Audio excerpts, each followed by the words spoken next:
ಸ್ನೇಹಿತರೆ ನಮಸ್ಕಾರ. ಇದು ದೊಡ್ಡದೊಂದು ಡ್ಯಾಮ್ ಅಟ್ಯಾಚ್ ಆದಂಗೆ ಇದು ಚಾನಲು ನೋಡಿ. ಇದ್ರ ಪಕ್ಕದಲ್ಲೇ ಹೋಗ್ತಿದೆ. ಇದು 33 ಅಡಿ ರಸ್ತೆ ಚಾನಲು. ಯಾವಾಗಲೂ ನೀರು ಹೋಗ್ತಿರ್ತದೆ. ಸುತ್ತ ಫೆನ್ಸಿಂಗ್ ಇದೆ. 3 ಎಕರೆ 3 ಕುಂಟೆ ಈ ಜಾಗ. ತುಂಬ ಚೆನ್ನಾಗಿದೆ, ಒಳ್ಳೆ ಲೊಕೇಶನಲ್ಲಿದೆ. ವಿಲೇಜಿಂದ ಇಲ್ಲಿಗೆ ಒಂದು 300 ಮೀಟ್ರು. ಬೆಂಗಳೂರಿಂದ ಒಂದು 85 ಕಿಲೋಮೀಟ್ರ್ ಆಗುತ್ತೆ. ಸುತ್ತ ಫೆನ್ಸಿಂಗ್ ಇದೆ, ಎಲ್ಲ 10 ಅಡಿ ಕಲ್ಲು ಹಾಕಿದ್ದಾರೆ. ಜಾಗ ಮಾತ್ರ ತುಂಬ ಚೆನ್ನಾಗಿದೆ. 3 ಎಕರೆ 3 ಕುಂಟೆ. ಮೈಸೂರಿಂದ ಒಂದು 65 ಕಿಲೋಮೀಟ್ರ್ ಆಗುತ್ತೆ. ಈ ಟೀಕ್ ಮರಗಳಿದೆ. ಫುಲ್ಲು ರೆಡ್ ಸೈಲ್ ಭೂಮಿ ನೋಡಿ. ಎಲ್ಲ ಇದೇ ಥರ ಫೆನ್ಸಿಂಗ್ ಎಲ್ಲ 10 ಅಡಿ ಕಲ್ಲು ಹಾಕಿದ್ದಾರೆ.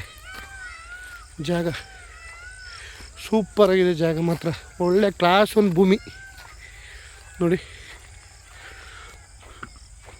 3 ಎಕರೆ 3 ಕುಂಟೆ. ಒಳ್ಳೆ ವಾಸ್ತುಗೆಲ್ಲ ಇದೆ. ಡೈರೆಕ್ಟ್ ರಿಜಿಸ್ಟ್ರಿಗಿದೆ. ಜನರಲ್ ಪ್ರಾಪರ್ಟಿ ಕ್ಲಿಯರಾಗಿದೆ. ಡಾಕ್ಯುಮೆಂಟ್ಸ್ ಎಲ್ಲ. ಜಾಗ ಒಳ್ಳೆ ಅದ್ಭುತವಾಗಿದೆ.